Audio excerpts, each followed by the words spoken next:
When was the first recorded battle in history? There is archaeological evidence of ancient battles such as the Talheim pit, which dates to about 5000 BC. The pit contained the remains of 34 bodies, and evidence points towards the first signs of organized violence in early Neolithic Europe. Similarly, there are references to conflicts between early kingdoms like Sumer and Elam around 2600 BC. But the accounts are sparse and lack the comprehensive detail required to be considered documented battles. The Battle of Megiddo, fought in 1457 BC, holds a special place in history as the first battle recorded in detail.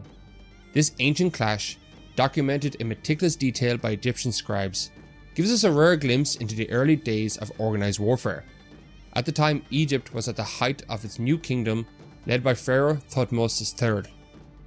Thutmose was one of Egypt's greatest ever pharaohs. He led over a dozen successful campaigns as he extended Egypt's borders further than any previous pharaoh. The Levant, a region stretching across modern-day Israel, Lebanon and Syria, was critical to Egypt's ambitions and was recently conquered by Thutmose's grandfather, Thutmose I.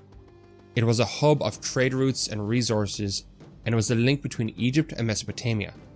However, Egypt's control in the area was being challenged by a coalition of Canaanite city-states, led by the king of Kadesh.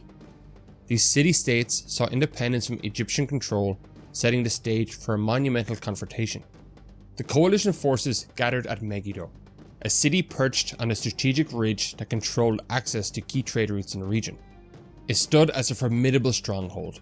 The city was encircled by a massive brick wall, creating an oval-shaped enclosure approximately 315 meters in length and 230 meters in width. This defensive wall, reinforced with buttresses at regular intervals, measured around 10 meters in height and 6 meters in thickness. For both sides, controlling Megiddo was vital. Thutmose III commanded a formidable force of approximately 15 to 20,000 soldiers, supported by around 1,000 chariots. The Canaanite coalition, also fielding 1,000 chariots, had a smaller infantry force numbering about 5,000 fewer men than the Egyptians. Among Thutmose's troops were elite Nubian units renowned for their skill and precision, equipped with composite bows, the first recorded use of such weaponry in history. When Thutmose III and his forces arrived in the region, they discovered that the Canaanite coalition had fortified themselves around the city of Megiddo. To reach the city, Thutmose faced three possible routes. The northern and southern routes, while they would take longer, they were much safer. The third option, the Aruna pass, offered a more direct path, but came with significant risks. The pass was so narrow that Thutmose's army would have to proceed in a single file, leaving them dangerously exposed to ambush. Despite the danger and against the advice of his military leaders, Thutmose recognized an opportunity. He reasoned that the Canaanites, aware of the risks, would never expect them to choose the Aruna pass, and would therefore leave it only lightly guarded. Banking on this assumption, he made the audacious decision to lead his entire army through the perilous route. Thutmose led his forces through the narrow pass, a maneuver that stretched his army over a distance of 20 kilometers. The passes were so constrained that it took 7 hours for the entire army to successfully traverse it. The gamble paid off. As Thutmose's troops navigated the pass, the Canaanites remained unaware of their approach and had stationed their troops to only defend the northern and southern pass. By the time they realized what was happening, it was too late. Thutmose's forces had successfully emerged on the other side.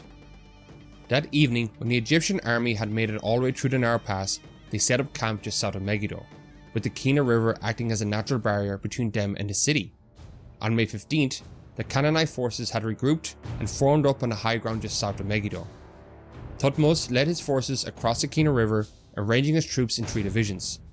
Positioned west of the city, the army adopted a concave formation, with the pharaoh himself commanding the center from his golden chariot. As the battle began, the Egyptian forces advanced with precision, the flanks curving outward to envelop the enemy.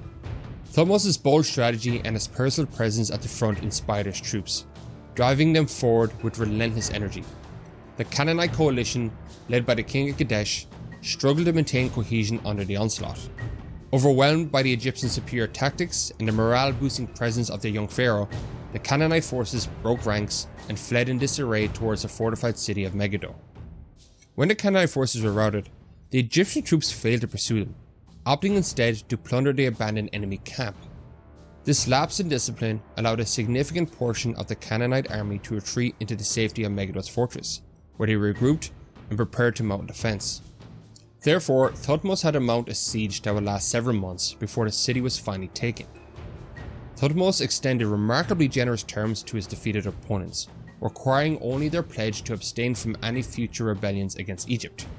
No ringleaders were executed, and the city itself was spared from destruction, demonstrating a strategic blend of clemency and authority in his approach to consolidating power. The spoils were immense: chariots, weapons, gold, and hostages, and Thutmose had reasserted Egypt's dominance in the Levant. The consequences of the Battle of Megiddo were far-reaching.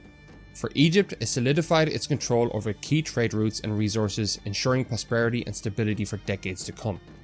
From this new position, Thutmose was able to launch expeditions further north into Syria, further expanding Egypt's borders. What makes the Battle of Megiddo particularly fascinating is how it was recorded. Thutmose had a personal scribe who documented the event in remarkable detail, later carving the account into the walls of the Karnak temple. These records include not only the strategies and outcomes, but also the logistical details of the campaign, numbers of troops, quantities of supplies, and lists of plunder. It's the earliest example of a comprehensive battle report, providing historians with an invaluable window into the past. If you want to hear about how Persians used cats to defeat the Egyptians, check out this video. See you next time.